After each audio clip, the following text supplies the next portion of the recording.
My name is Pelenise Alofa.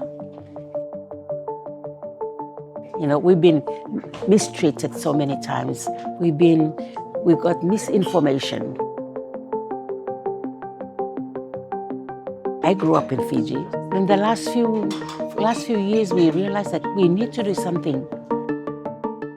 Kia ora e te whānau. I'm here in Fiji, in the capital, and we just came here for a conference for the UN and covering special, topics about, migration and climate change and how it will look like in the Pacific region. And today I have a special guest, someone that just came also to the conference. And would you mind introducing yourself?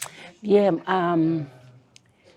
my name is Pelenise Alofa, and I am from Kiribati, Banaba Island in Kiribati. My father is Tuvaluan, and I'm the national coordinator for the Kiribati Climate Action Network, and also the advisor or elder for the Banaban Human Rights Defenders Network. Wow, that's so many titles and so much, responsibility and work that you're doing in the space. I was just wondering if you want to, tell us about why are you working in this area? What motivates you to get up early in the morning and be like, I need to do this? With the Climate Action Network, it was I was engaged in this like as a volunteer because I saw the need on our island, I saw the need in Kiribati. This was like 26, 2020, 2006, or 2008. That's when I got to Kiribati to settle in Kiribati to look after my family there. And I realized that just walking around Kiribati, you see the devastation of, erosion of the land and trees falling. And I say, we need to do something. So I start collecting stories. I start collecting, meeting people and stories from people and taking pictures and sharing this. But that's a Climate Action Network. And then I start connecting outside of Kiribati with partners, people who can help us. And that's how we grew over the last 13, 14 years. With the Banaban Network, I am Banaban. And I grew up knowing that we lost our human rights so many times. We've been mistreated so many times. We've got misinformation. There's so many things that has happened to my people who were living here in Fiji. And I grew up in Fiji, and then in the last few years, we realized that we need to do something. In 2020, before the COVID, I got hold of one of my nephews, and I told him, go back home. See the people at home, see what's happening, try to help them. And from then 2020 until now, we've been working really hard, to try and help our people. Not just climate change, but their human rights, their rights to live, their rights to have proper governance. It's a right to have dignity.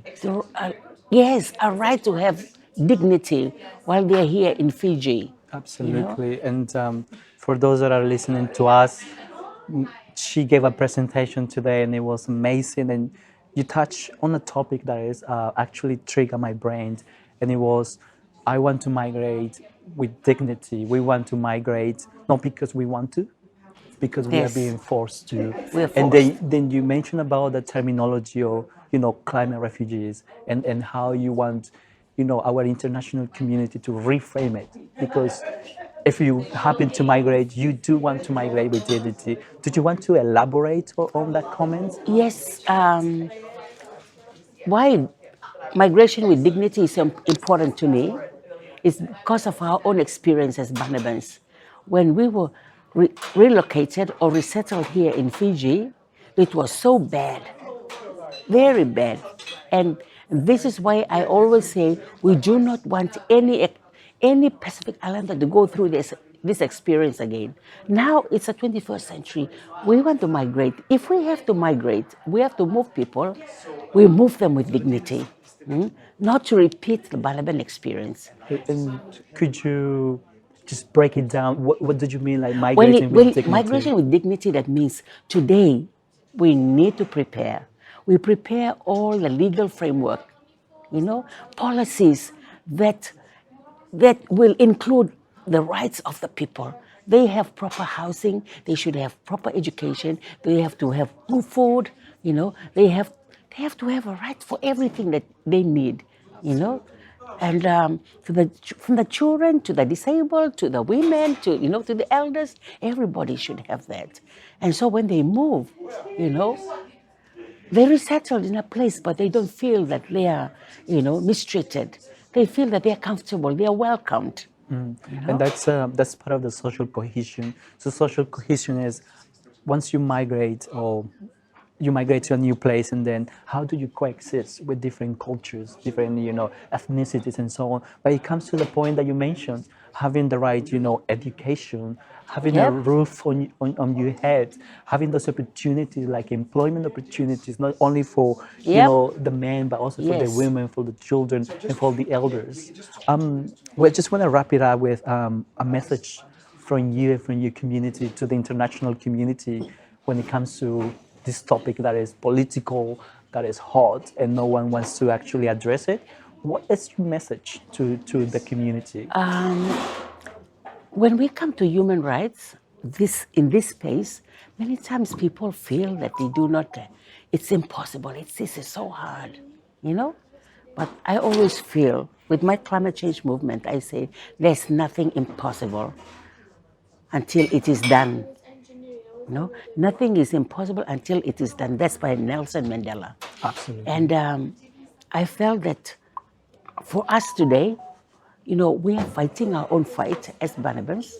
The Kiribati are fighting their own fight because of climate change. The Banabans are fighting their own fight for the reparations to have their dignity back. There's nothing impossible. We can do it. And as long as we have more people aware of their rights, they are aware and they know exactly what to do, like what we learned today, then we share it and people will stand up. We'll stand up and say, yeah, let's do it. Let's all work together. So my message is, there's nothing impossible until it is done. We can do it together. We need to do it together. Exactly, and just finish it off like with an amazing remark. Nothing is impossible if we do it together. Thank you so much for your comments and for your wisdom and for the work that you do, because it has to be done. So thank you so much for the opportunity to to express yourself. You're most welcome, and we hope to meet again. Absolutely.